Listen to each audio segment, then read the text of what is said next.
আসসালামু আলাইকুম সবাইকে।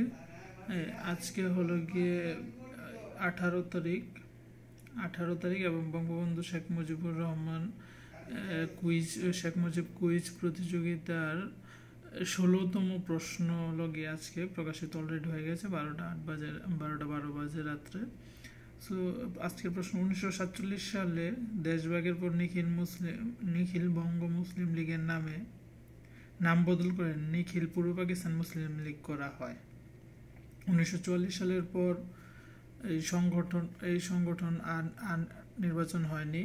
কলকাতা ইসলামিয়া কলেজ ও বিভিন্ন স্থান থেকে ছাত্ররা ঢাকা বিশ্ববিদ্যালয়ে ভর্তি হয়েছেন। নতুন একটি সংগঠন করার ব্যাপারে ছাত্রলীগের নেতাকর্মীদের সঙ্গে শেখ মুজিবুর রহমান আলোচনা করেন এবং এ বিষয়ে একমত হন। 1948 সালে ঢাকা বিশ্ববিদ্যালয়ে ফজলুল হক মুসলিম হলের অ্যাসেম্বলি হলে অনুষ্ঠিত এক সভায় পূর্ব পাকিস্তান মুসলিম লীগ নামে নতুন একটি সংগঠন প্রতিষ্ঠা করা হয়। এই সভাটি কবে হয়েছিল?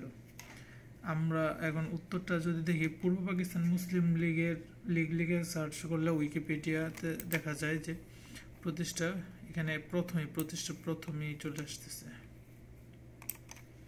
1948 সালের 4 জানুয়ারি ঢাকা বিশ্ববিদ্যালয় ফজলুল হকের সভাকক্ষে এক সাধারণ সভা অনুষ্ঠিত হয়। সবাই ছাত্রলীগ গড়ে তোলে। এই সভায় থেকে পূর্ব পাকিস্তান মুসলিম লীগ গঠন করা হয়। এখানে হলো 1948 সালের 4 জানুয়ারি। আমি সাবমিট করে দিয়েছি। সবাই অংশগ্রহণ করে ফেলেন আজকের কুইজ প্রতিযোগিতায়, আর ভিডিওটা শেয়ার করে ফেলেন দ্রুত, কারণ সবাই যাতে আনসারগুলো দিতে পারে, তাই ভিডিওটা শেয়ার করেন।